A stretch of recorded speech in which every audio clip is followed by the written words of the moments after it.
Hi, my name is Rhys Oxenham. I manage the field product management team here at Red Hat. We're responsible for BU-led strategic customer engagement and also technical enablement of our field associates.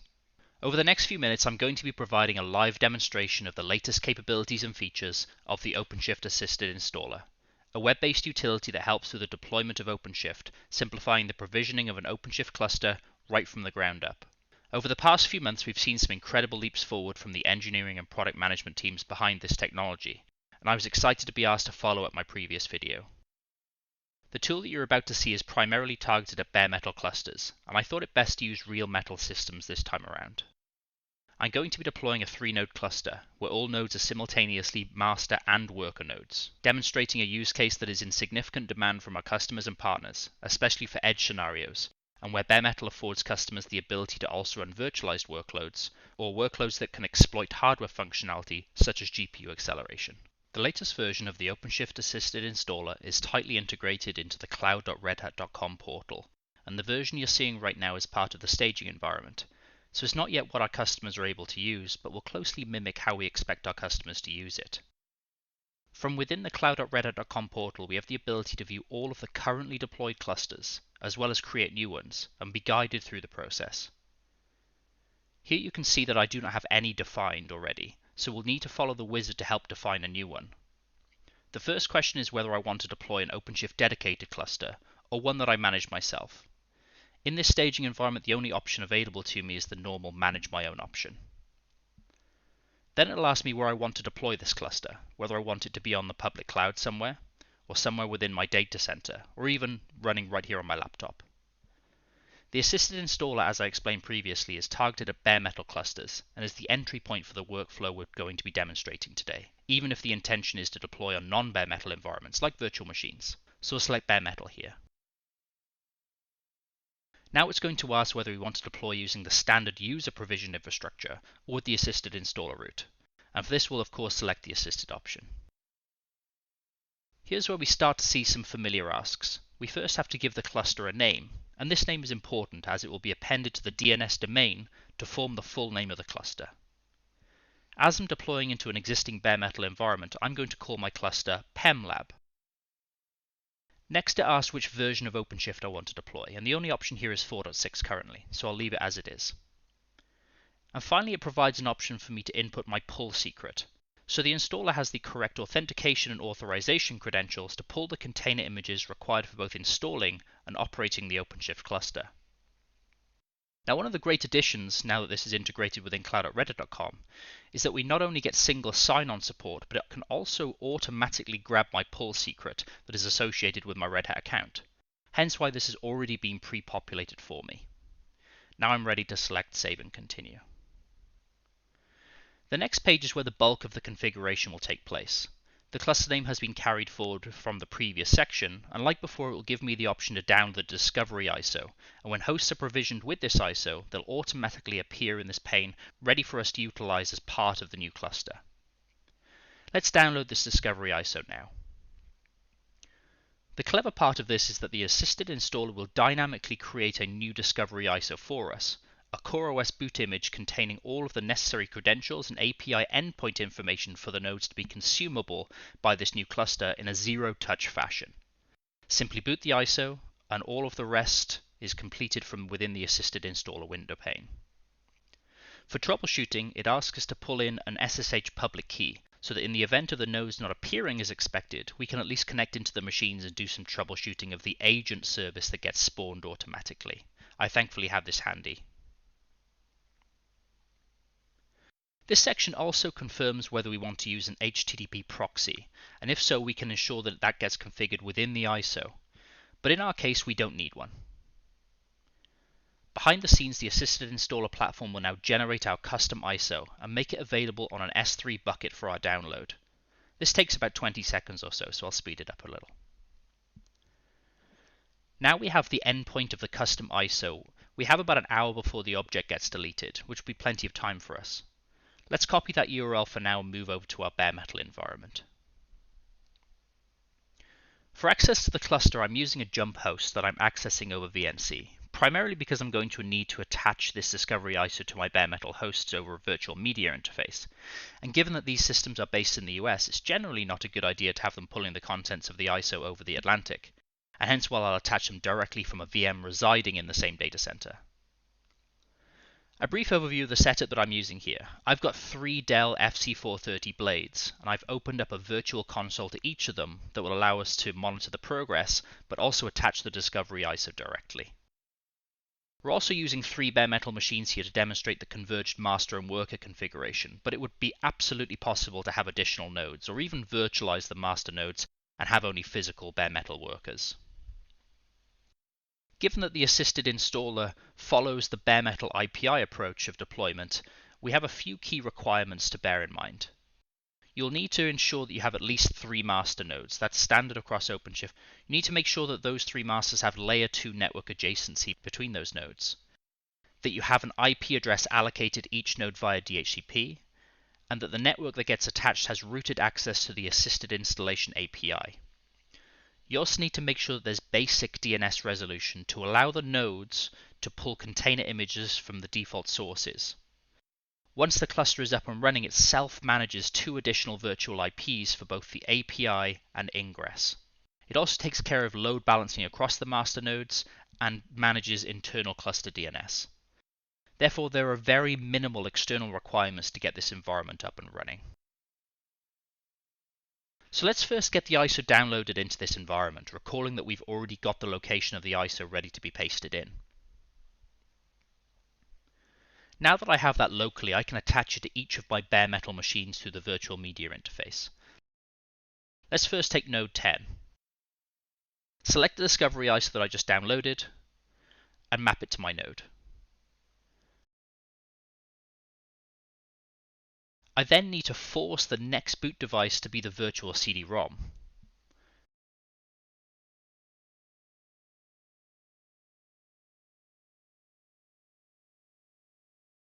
And then I can power the machine on.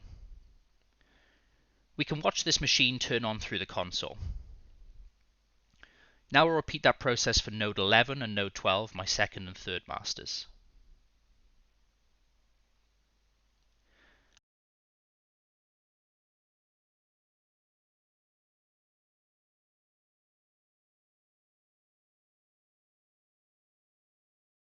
I've now got all 3 of my masters powering on and be instructed to boot from the attached Discovery ISO via the virtual CD-ROM interface. Given that they're bare metal machines, they will take a minute or 2 before they attempt to boot the ISO. My node 11 seems to have made it through the BIOS process faster than the other 2, so we'll see this one run the ISO first. You can see that it immediately starts to pull the kernel, and in a few seconds you'll see it pull down the RAM disk, and finally the ignition config that got generated dynamically for us. Again, this process will take a considerable amount of time due to them all being pulled over the network, so I'll speed this up a little for convenience.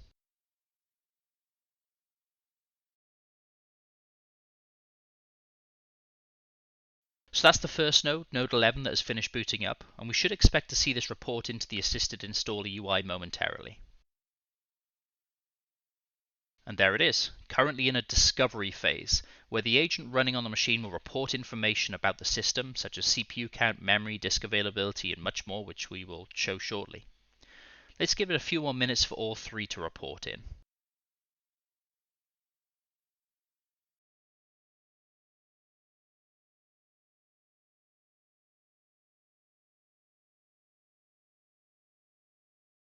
If we dive into one of the nodes, you'll see that it's correctly been identified as a Dell FC430.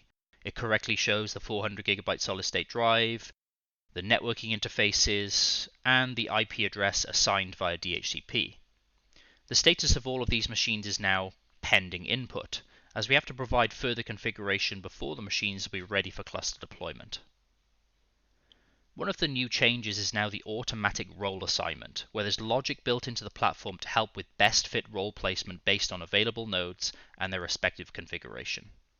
Here we're going to leave it all on automatic, as we only have 3 nodes and hence they'll default to both the master and worker configuration, but there are options for manually overriding should you wish. There's also some additional options for each of the hosts on the right hand side of the pane, and as an example here you can override the host name. Now this is important because in my environment my DHCP server assigns the hostname to the node, hence why it's showing correctly here. But this may not always be the case for all scenarios, and if you're using an environment without hostname allocation via DHCP, these nodes would simply show up with a UUID as a placeholder, and you need to use this option to make the changes. I'll leave this as it is because it's already correct. It's also possible through this menu to disable a node, view host events, or indeed delete it entirely from the discovered hosts list. Let's move on with the configuration of our cluster. One of the new integrations is the ability to use a temporary 60-day domain, which can be incredibly convenient if you're deploying into an environment that only has very basic DNS, or a DNS infrastructure where you can't make new entries, or if you don't want to manually update your etc host file to reference your new deployment. Here we can ask the assisted installer to dynamically create an entry for us in Route 53. However, in my environment I'm happy to use an etc host override, so I'll leave this unselected for now. Next, I've got to enter the base domain of my cluster, and as this is a real environment, I'm going to match the base domain with the host names of my machines, and combined with a cluster name, this will form the full domain of my new cluster, pemlab.rdu2.redhat.com. As before, we have two options for setting up networking, one in which there's basic default networking, or a more advanced configuration, where you can override the default subnet allocations, but I'll stick here with the basic options. There's only one network subnet between machines that's been discovered, and that's what's showing here. My bare metal machines have multiple interfaces, but only one with DHCP, and I'll use that base network for the whole cluster. Like earlier iterations of the assisted installer, we have to define virtual IP addresses for both the API endpoint of the OpenShift cluster, and also one that's used for ingress routing to applications residing on the cluster, including the OpenShift console. Here I could enter them if I had already reserved IP addresses or pre-populated my DNS infrastructure with these endpoints, but a great new feature is that I have the ability to automatically allocate virtual IPs from the DHCP service if permitted to do so. This feature will retain a lease on two addresses and use them as the virtual IPs that are managed by the cluster itself with keepalive-d. My DHCP server in my environment will happily allocate IP addresses to any device on the network, so I'll use this approach now, remembering that if a customer chooses this approach, they'll either need to manually update their DNS records or use the etc hosts override approach that I'm going to be using shortly. I'll select validate and save changes at this point and check that it's able to get a lease or two for these endpoints. There we go, .177 for the API and .182 for the ingress traffic. Finally, it'll ask whether I want to change my SSH key from the one it previously used for discovery, which I do not. Now I'm ready to install a cluster, as confirmed by the now blue Install Cluster button at the bottom. You'll also briefly see that the node status has changed to Known if I scroll up a little. Let's go ahead and kick off the installation. Here you can see it takes us to the next pane where we can see that it's preparing for installation. One of the new changes that you may notice is that in the bottom left-hand corner, the Abort Installation option is available, allowing users to recover and retry installations, which can be incredibly handy if there are any issues during installation, especially when you're running some slow-to-boot bare metal servers. There's also a new cluster events pop-up which will give you real-time deep dive insights into what's happening underneath the covers, and we'll return to this a few times over the course of the deployment to see the type of content that gets pushed here. As you can see, the nodes have now progressed into a starting installation phase, and you'll also witness that one of the nodes has been selected as the Bootstrap node. Like before, we're able to deploy a cluster without a dedicated Bootstrap node, ensuring that the deployment footprint is minimized. The deployment process simply deploys a temporary two-node cluster on the other two nodes, where the third stand-in Bootstrap machine runs the OpenShift installer. Then when the cluster is up, it pivots and gets deployed as a third cluster node, restoring full high availability and quorum to the cluster. First up, you'll see that it appears that nothing is happening on the machine's consoles, but via the UI you'll see that the machines are changing state and that the progress has stepped forward.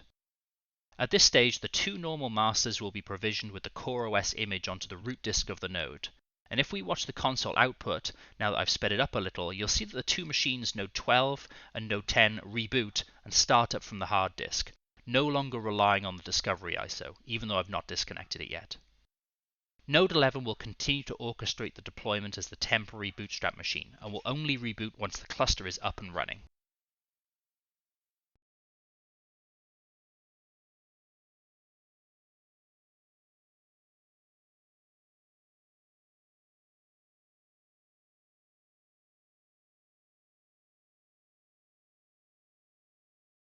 Here we can look at the individual node statuses. Node 10 is reporting as rebooting, as it was the second node to reboot onto its root disk. Node 11, the bootstrap node, is waiting for the control plane, or in other words, waiting for the other two nodes to form the two-node cluster. And node 12 is in the configuring stage, where it's actively bringing up the OpenShift control plane pods and helping to bring up the cluster. Throughout all of this, the cluster events pane can give a much more in-depth view of what's going on, and can be filtered if required, which is very useful for troubleshooting. Here you can see the disk write processes and the state changes. The two masters will reboot a number of times as they establish the two-node cluster, involving the deployment of container images and starting of essential cluster services. I sped up the video considerably here, but you'll see that Node 10 and Node 12 have completed their reboots and are now operational. If we switch back to the assisted installer window, we should see the status of these nodes update. One of the nodes will first go into a joined phase, Node 12, and then the second master, Node 10, will follow. At that point, the two-node cluster has been fully established. Now we simply need to wait for the OpenShift installer, still running on Node 11, our bootstrap node, to finish its operation, so the node can be rebooted and turned into our third master. You'll see the UI update the status to rebooting, and if we watch the system's console, we'll witness the CoreOS image being written to the root disk and for the system to reboot, no longer relying on the discovery ISO and no longer taking the role of the bootstrap machine. At this point, the deployment of the third master is handled by the OpenShift cluster itself, and all of the required services will be automatically deployed. Like before, if we look at the console log, you'll see the detailed list of steps that the provisioning process has taken. You can also download the installation logs for all of the machines, which can of course be incredibly useful for troubleshooting or simply gathering detailed information about how the cluster was deployed. Simply select the link at the bottom and your browser will download a tarball where each node will have its own full set of logs and various other elements that may be useful.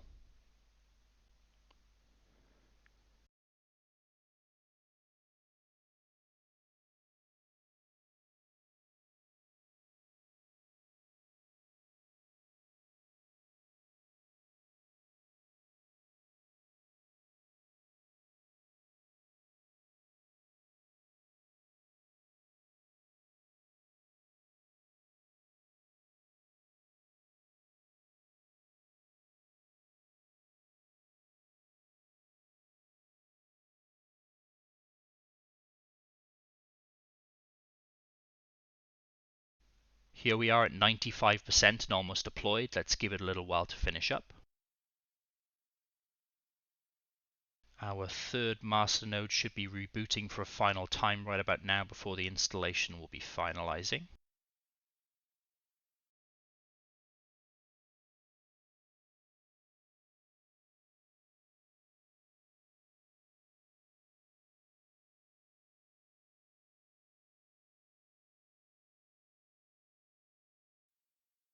And there we go, installation has been completed. Now, like previously, we're immediately provided with the console URL for us to connect to. We're also provided the username and password that we'll need to authenticate against the cluster. We're also able to download the kubeconfig should we want to use the CLI tools against the cluster. However, as we previously discussed, we're going to need to modify our etc host file as we selected dynamically allocated virtual IPs and certainly didn't update any of the environment's DNS. So we need to select the option where it says not able to access the web console, and it will give us a well-formatted list of entries that we can simply copy into our etc host file as a workaround. I'll paste those into my local etc host file on my workstation.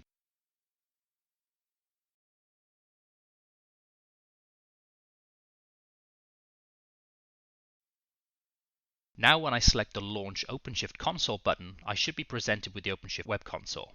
I'm going to need to force my browser to accept the self-signed certificates, but I should eventually get through to the login page, confirming that my cluster is operational.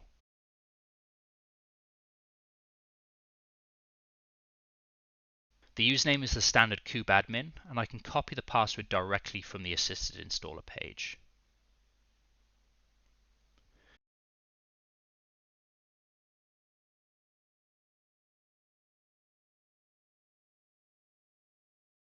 As you can see, the cluster is still coming up and starting all of the required pods. So in the meantime, let's jump over to the CLI and ensure that the kubeconfig is working properly. I use the file we just downloaded and ask the cluster for a list of nodes. Here clearly showing that we have 3 nodes, each of which are both got the master and worker roles. We can also verify the version, here being a 4.6 nightly or pre-release version. We can also dig around in the UI confirming the same, and also demonstrate that these nodes have corresponding bare metal node objects, albeit ones that will need to be updated with the proper out-of-band management credentials if we want the metal cubed components to manage them. Although it's important to note that Metal Cubed is currently disabled with assisted installations on 4.6, primarily because of the requirement for a separate provisioning network. It's intended that Metal Cubed integration will be reactivated in 4.7 when a separate provisioning network is no longer required, and where we'll be able to leverage some of the granular services that Metal Cubed may be able to provide to us. From here we can go ahead and deploy any other operator. As an example, we can deploy OpenShift Virtualization or CNV, especially as this is a real bare metal cluster. But at this stage, it's just like any other OpenShift cluster. We can deploy and manage any type of application on top of it. I won't go into this in too much depth and we'll speed up this section a little, but the installation is really quick and easy, and you can see that the UI dynamically expands to show a new entry for virtualization under the workloads section.